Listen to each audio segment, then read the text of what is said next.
if you really want to know how a free society works, buck the mainstream. Buck the mainstream. Go against the trends. Go against culture. Go against tradition.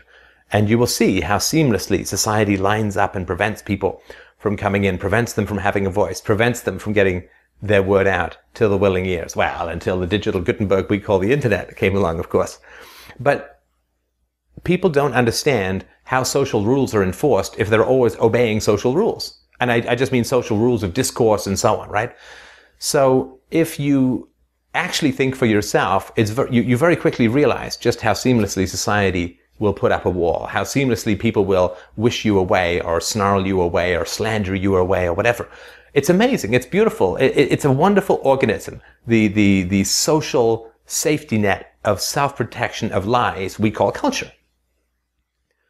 Once you've really gone against social convention, you realize how almost all rules are enforced.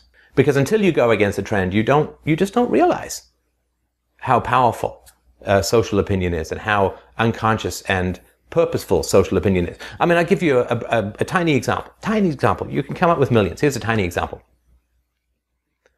Is there a law that says that American publications or British publications, is there a law which says you cannot publish pictures of Iraqi or Afghani dead? Is there a law? No, there's no law. But it never happens. No law, but it never happens. That's the foundation of a free society. There's no law, but it never happens.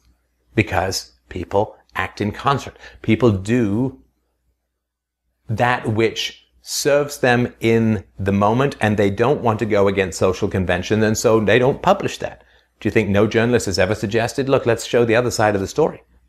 You know, we got, 1 million Iraqi dead. Can we show 3 of them over the past 10 years or 8 years? No, you can't. You see, you can't. Everybody knows that. Everybody knows. These are how rules are really enforced in society. You don't need guns. You don't need a state. You don't need prisons. You don't need any of that stuff. People think you do, but you don't. And there's tons of examples. I I get so many emails every day. People say, well, I've tried to share philosophy. I've tried to share maybe this video of yours or something about that.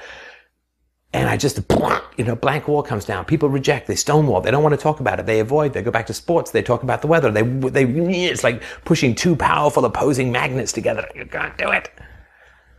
Well, that's the genius of how rules are actually enforced in society. That's how it works. And so if people don't understand how a free society works, I know they're not thinking, I know they've not read anything outside the mainstream, and I also know that they've never bucked any significant trend in their life. They've never faced down the wall of social opposition, the caustic, foggy, cyst-like defense of the pulp sack of fiction that lies at the heart of modern society.